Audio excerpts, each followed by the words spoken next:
No konečne, pani... Slečna Chanel Mercedes Hiltonová.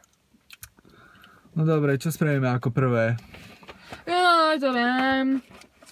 To zrkadlo.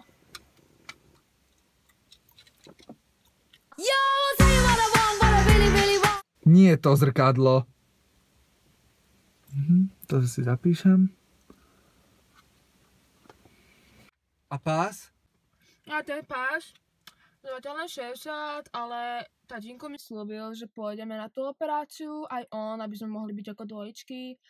Na, viete, akože vybrať rebra dolné a budeme mať okolo tých 40. Skôr Z, pravda, že? Však dobre.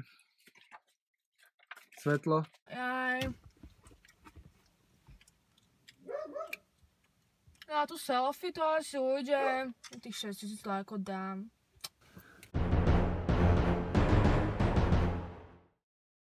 Nechajme to tak, uchopte volant.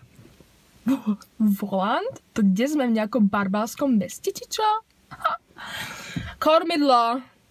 Tak ako máme na jachte vo Francúzsku. Yeah, yo. Yeah, yo. Moo la la. Yeah, yo. Bitch better have my money.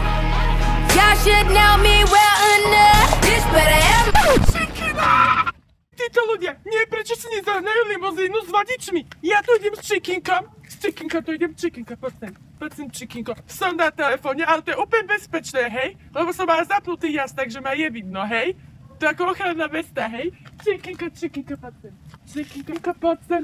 Chikinko, očekaj mi ruku. Očekaj mi ruku. Chikinko, poď sem. Chikinko. Zničili ste mi psa. I don't give a fuck how my life go. Now I'm a slave man to this caveman without Geico. Everybody wanna call Mike.